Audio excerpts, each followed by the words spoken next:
Welcome back to Frenchie's Forge. In today's video, we're going to be taking this massive Williams wrench and we're going to be forging it into some sort of a bladed weapon.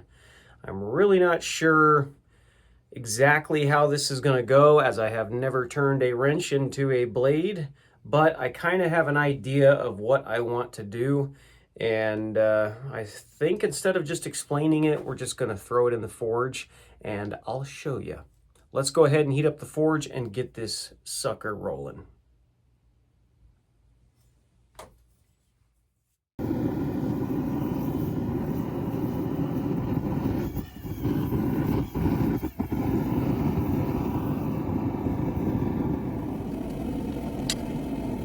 All right, so we're starting here with heat number one. The main objective here was to pretty much try to kind of open up the wrench a little bit. You can see I just dropped it there. I probably dropped this thing, no kidding, probably 15 times throughout this whole forging, and just kind of goes to show that a good set of tongs is priceless. I'm using I don't know what you would call these, just a flat nose tong, I guess. And at the time of me forging this, that's really the only set of tongs that I had that would hold on to this thing. Later in the video, you'll see me use the box jaw tongs that I just made a few weeks back, and that's after I kind of move it around some, and you kind of have to manipulate the metal in a way to be able to have the right set of tongs grab onto it efficiently.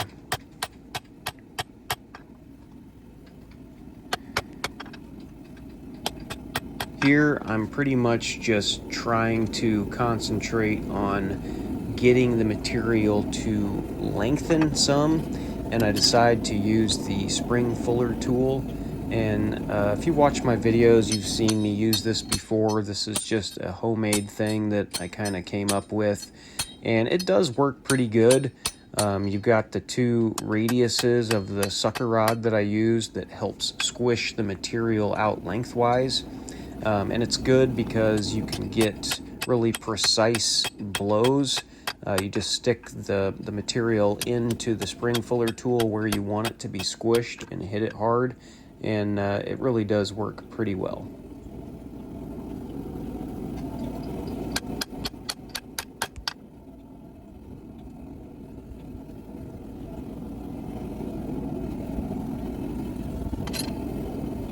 So you can see here, I'm probably somewhere around 15 to 20 minutes into forging this thing out, and it really doesn't look a whole lot different. It just looks like a squished wrench with a squished head.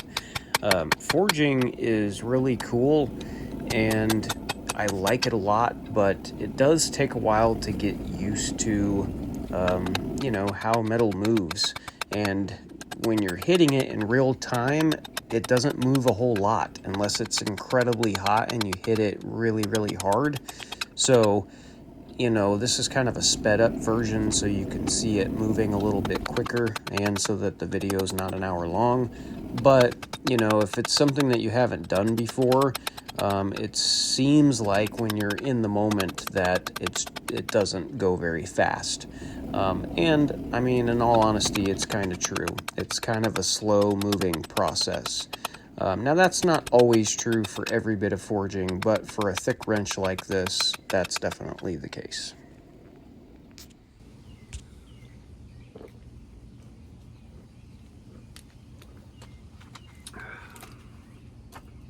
Well, it is the next morning.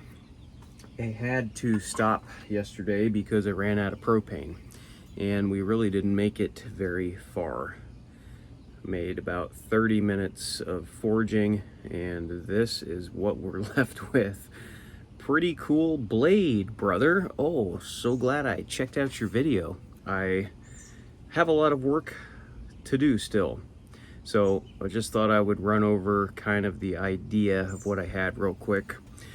So I originally was thinking I could take one of the arms of the wrench, stretch it out really far, and then bend it back and around this way to make like a guard for your hand, and let this part be the handle, and then forge this out into a long blade. Well, the more I'm looking at it, and I'm really kind of glad I ran out of propane so I could stop and think about this some more. I really think that I've kind of got this backwards. Even though this is really thick and it appears to be a lot of steel here, after beating it out on this side, you realize it's really not a ton of steel. There's actually way more steel up here. So I think what I'm going to try to do is just turn it around and let this part be the blade, since it's already super long.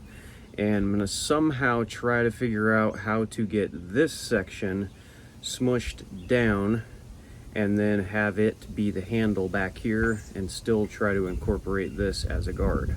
So it would have, you know, a handle like this, here's the guard, and then we could forge a blade out of this. So I don't know, we're gonna see how it goes. You know, I originally thought to just get rid of this whole section and then just flatten it all out and make one long flat blade, but to me that's kind of cheesy. Not cheesy, I don't know if that's the right word. It would have been a little too predictable. You know, I want to try to do weird things with my forging. I'm never going to learn any more about forging and the anvil and how metal moves if I don't try weird stuff like this. So that's another part of the reason why I want to continue seeing if I can figure this out. The other issue that I have is, you see my forge over here. It's a single burner forge, and the entrance is about the size of my fist. So I really don't have a lot of room to be able to continue to stick this in here. It'd be one thing if we could get this section and bend it out of the way to get it out of the way so that we could work on this, but then I wouldn't be able to stick it back into my forge. So there's lots of different little things like that that I got to think about while I'm trying to continue to work on this.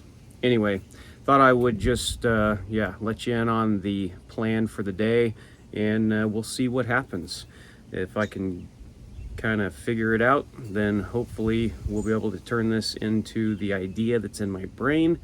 And if we can't, then we're going to adapt and overcome and turn it into something else. So yeah.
Okay, so that last clip there was me finishing out the end of the forging for last weekend, and this is where we made it to.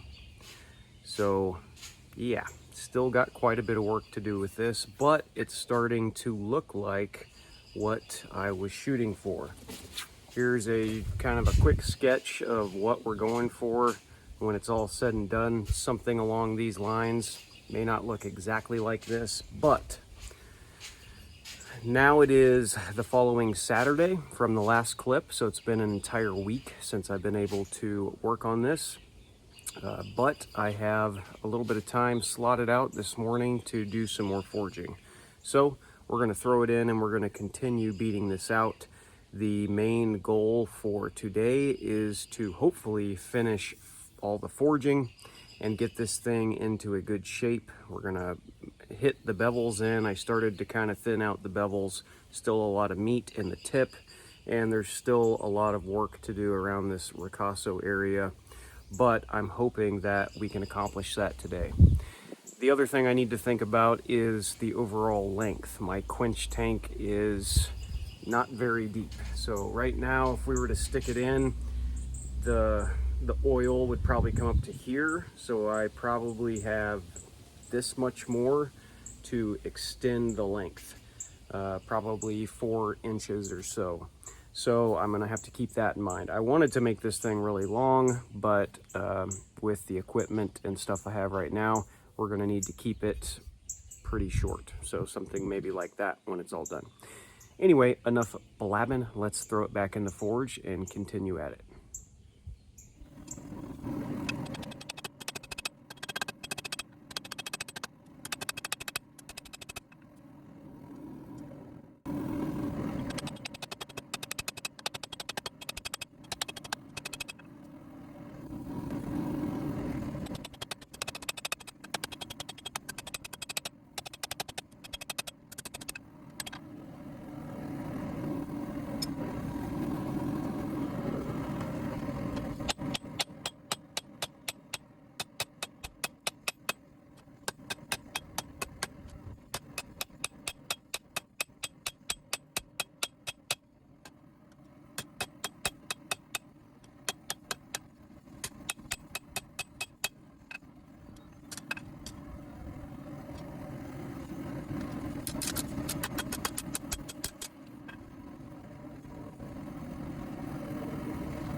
Okay, so now that we have the blade pretty much profiled out, we've got it all shaped pretty much how we want it, and I'm done planishing and sweating. We are now ready to heat up the entire blade, and I'm going to try to heat it up pretty evenly. And then just this last week I ordered some more Kailh wool, and because this blade is so long I can't stick it in my forge to anneal it. My forge isn't big enough, so I'm going to try this. Now, I didn't do a ton of research, but from what I can think of, and it makes sense to me, hopefully we'll be able to heat the blade up, stick it in the Kailh wool, fold it over, and then insulate it in there to let it slowly cool and anneal. Never done it before, but we're gonna give it a try and see if it works.